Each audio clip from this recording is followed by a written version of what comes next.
CSM. It had been straightforward enough. "We've done what we can with the access route to the crime, D.I. Hanlon. It was vehicular. We've searched the surrounding radius of the bunker to within 1/2 kilometre, foreshore beach, in case the body was brought in by sea or inland. On the off chance it was carried here, but nada. We assume it was driven here." The CSM had carried on. "Basically, you're fine by us as far as access is concerned. Why the interest, anyway?" The intonation of Hanlon's voice conveyed a shrug. "AC Corrigan wants me to have a look. Ask him." And that's how the call had ended. The World War II building still had a certain forlorn power about it, even though its original purpose, observation, defence maybe, was long forgotten, or possibly preserved somewhere buried deep in a government archive. Now it was being noted by officialdom again. Hanlon peered in through the glassless window. Inside the hexagonal interior of the building, she could see the 2 CSI men in their white disposable overalls, gloved and booted, masked and in plastic caps, working in the blaze of 2 powerful arc lights, powered by the generator outside.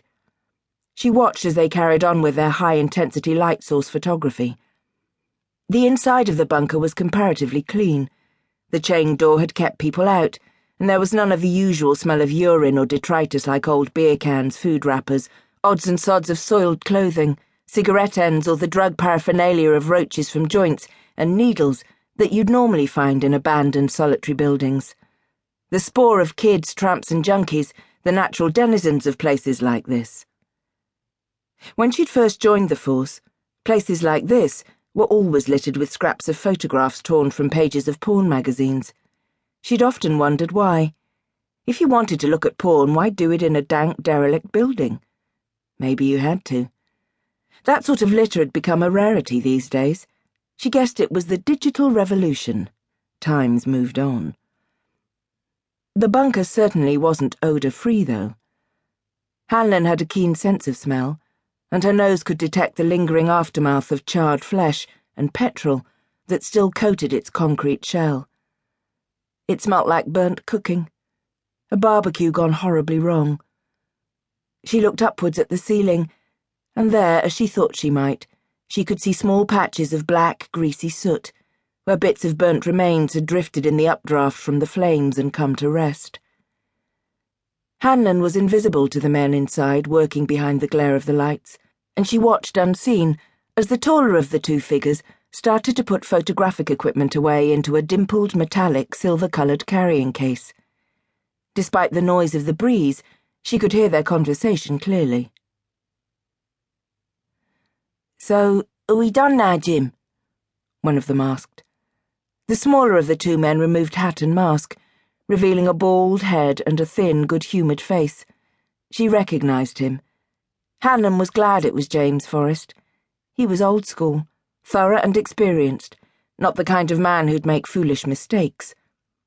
In the last year, Hanlon had seen 2 perfectly good verdicts overturned by defence lawyers because of stupid procedural blunders. Forrest wouldn't do that. "Pretty much," Forrest said. "I'd like you to start packing all this stuff away. I'm going outside now. Hanlon will be here soon." "What about the pulsar?" asked the other man. Only after the scene had been signed off by that officer, the police search advisor, could the scene actually be cleaned and returned to normality.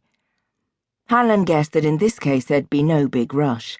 It was hardly in anyone's way, like a stabbing on Oxford Street would be. The only people inconvenienced out here would be dog walkers and beachcombers. "We'll secure the premises and speak to the SIO later," said Forrest. The younger man carried on disassembling the cameras and putting the parts away in their respective compartments. It had been an unpleasant day. The girl's naked body had been so charred they'd had to wrap her limbs carefully in oiled cling film so that when they moved her, she didn't break up.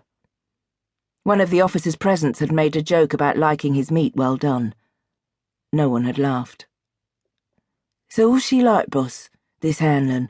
They say she's a bit of a ball-breaker," said the young CSI. "Is that what they say, Thomas?" said Forrest courteously but firmly. His tone made it clear he had no interest in this line of conversation.